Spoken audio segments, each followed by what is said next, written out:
Bon, chers amis, donc les lots allés le 3 novembre. Donc, ma consultation au chef de l'État à Lansaki, ils ont continué. Hier, le chef d'État a travaillé jusqu'à minuit. Donc, à Bani, qu'on recevait de 12h jusqu'à 23h45 DR à Kataki Koyamba Batu.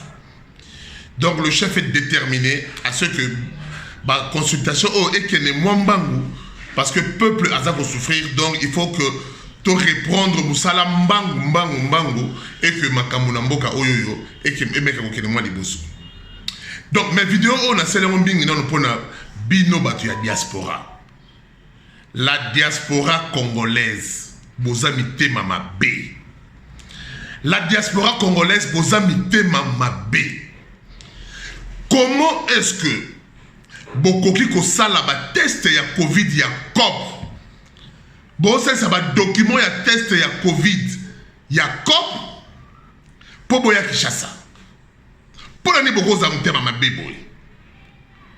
Vous avez laissé des familles ici, des amis.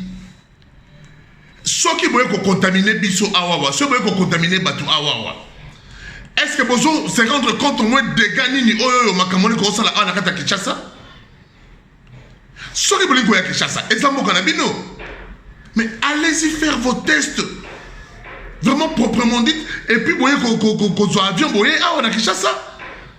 Beaucoup de gens qui ont un document, il y a COP. Pour vos enfants, il y a Kishasa. Vous voyez qu'on a Kishasa. Vous voyez déjà le système de santé, c'est difficile. Docteur Mouyembe, vous allez Kofinga.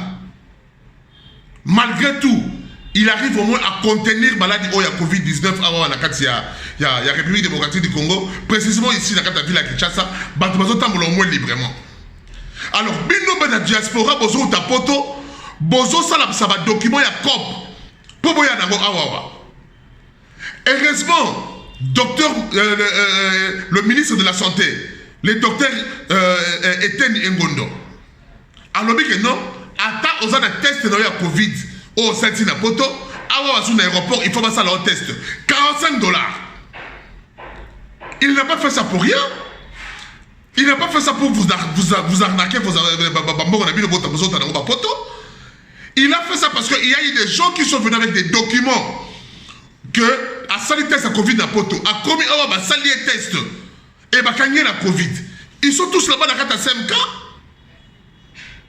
Pour la niveau de ma bébé.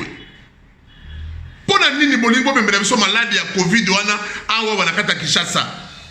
Ezali na kata Kishasa. Soki Covid ezali za pona batu bino boté na diaspora bonne maladie wana awa. Mais bon ça va tester quand même il y a bien.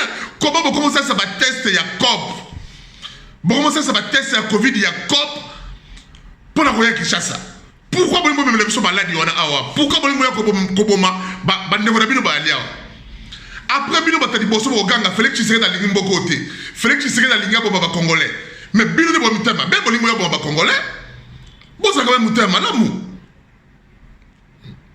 Alors toza ko imposer test ya Covid na batino so bazo ta poto. Au kiti na aéroport $45. Au limité aux yeux avion aux zongi poto. Au limité zo avion na zonga poto parce que bosa mitema be ezaka boyeta. Comment beaucoup zo be bosa ça va test ya Covid ya COP.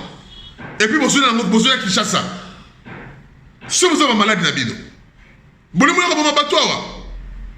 la diaspora congolaise, les Congolais, votre niveau haut, vous avez comment est-ce que vous êtes des inconscients? Or, vous avez diaspora, vous avez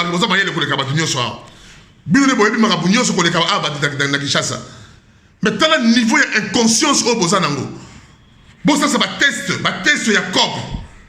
Pour vous avez Kishasa. Pour le procès de test à Covid, il y a COP. Vraiment. Au bout de ma bébé pour aller. Désormais, au outil pour ton test, il y a Covid, il y a COP pour ça la kuna. Oye, awa, ba ça la test. $45. Au limité, zonga poto. Pour trop, c'est trop. Je vous remercie.